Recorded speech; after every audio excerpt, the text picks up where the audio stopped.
Right, welcome back to Oliver Kay and James McNichols from The Athletic, who've been part of this almighty undertaking, attempting to rank the greatest 100 footballers of all time for a new book called The Soccer 100, and it's caused a lot of debate on and off air today.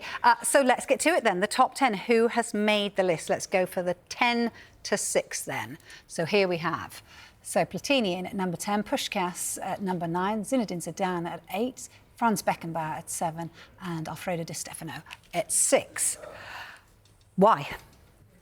Why so high or why no higher? Why those 5 players made it 10 to 6? Incredible careers which resonate really through the ages in terms of, people who watched Di Stefano play in the 50s and 60s would say he was the great player of that era until sort of Pele came along, and then there's Beckenbauer.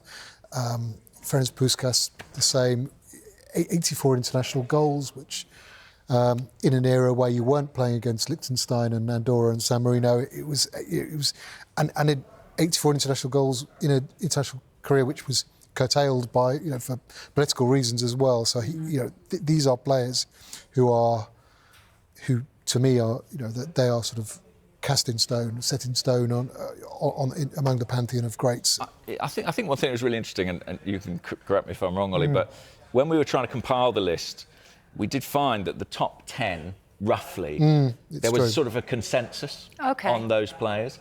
After that, it was much more variable. Someone might have someone at 99 and someone might have him at 15. And we were kind of trying to find an average and a middle way between those two. But when it came to these names, almost without exception, they were kind of there or thereabouts in different people's lists. You've got 2 French, Platini and Zidane in there. Do you ask sort of the French public how they view them figures? Do they view Zidane as being better than Platini? I think it really divides opinion amongst the French. I mean, probably a generational thing, but Platini, Zidane, and then you've got Mbappe and others leading a new generation.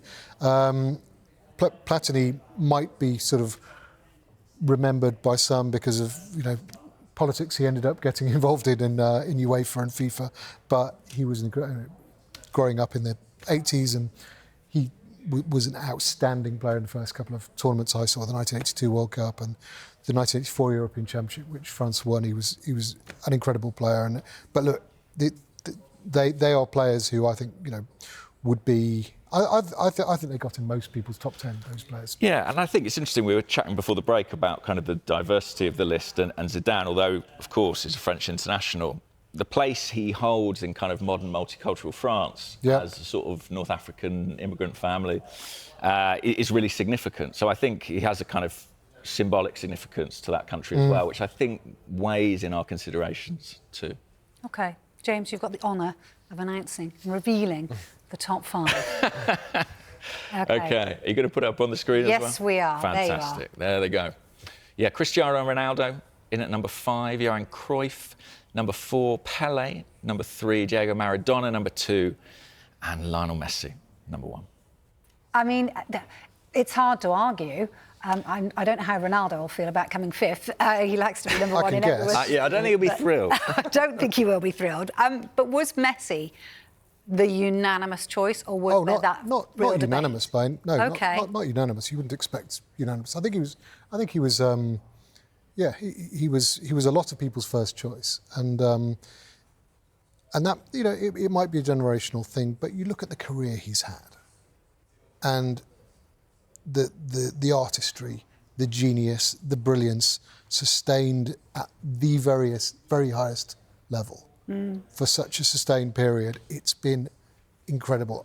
I know there will be viewers, and I absolutely accept this, there will be viewers who say he wasn't the greatest or isn't the greatest of his generation. That people would regard Cristiano Ronaldo by virtue of his incredible goal-scoring record, the all-time highest goal scorer in international football, all-time highest goal scorer in Champions League, and so on. The number of goals he scored. I personally, and I think this was the view. In terms of looking at Messi versus Ronaldo, I've always had a preference for Messi, just in terms of the creative side, what he does for teammates as well as himself. I think I felt that was clear.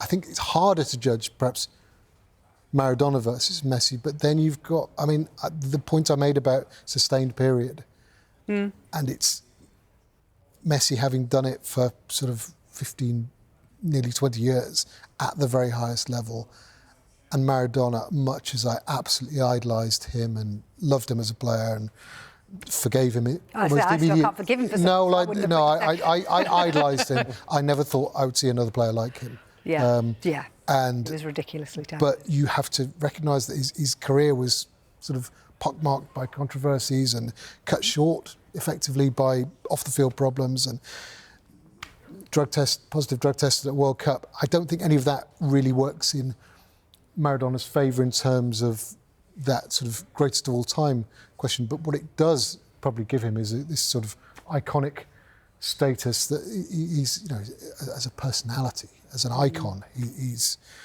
perhaps unmatched.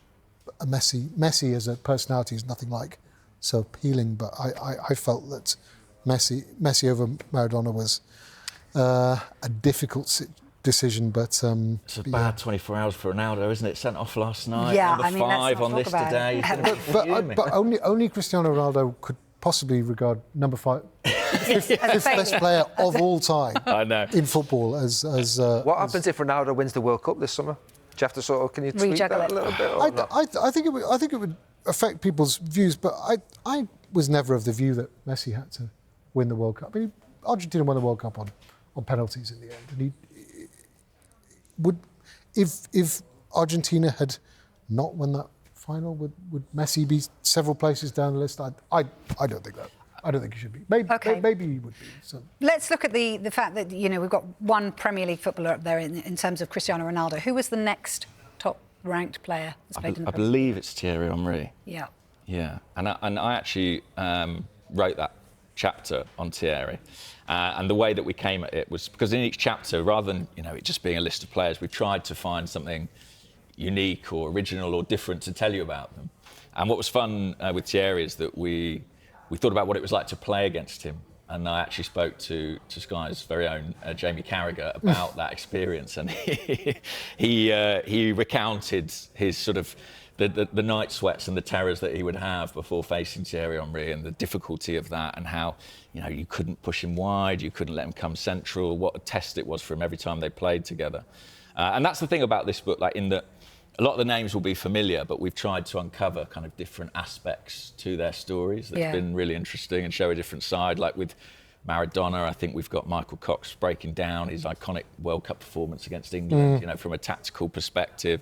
With Johan Cruyff, Phil Hay, one of our journalists, actually went to Sweden and met the man who was the first victim of the Cruyff turn, the iconic Cruyff turn. So we've tried to go beyond just a list and sort of show another aspect, another dimension to these players. Because I mean, these lists have been done before. Yes. It's greatest players of all time. It's a sort of perennial debate. These lists have been, but what we've done here with the book, it's in depth, and I feel quite original and deep, rich writing on all 100 players. So, for example, some of them are interviews. I interviewed Kenny Dalglish for it. Mario Kempes, great Argentinian player, Michael Laudrup, these interviews. Adam Crafton wrote a wonderful piece about interviewing Zlatan Ibrahimovic and what that's like, but also some of the pieces are very, very different. Matthias Sindelar, who was a great Austrian player of the 1930s, whose name might not be familiar to many of your viewers and whose story almost certainly won't be, but there was a great mystery around his death in Vienna in the 1930s. Wonderful chapter on that. Wonderful chapter by Jack Lang on Garrincha. It's beautiful writing. It's not just about the lists and the numbers. OK, very, very quickly, when is it out, this book? Just before Christmas.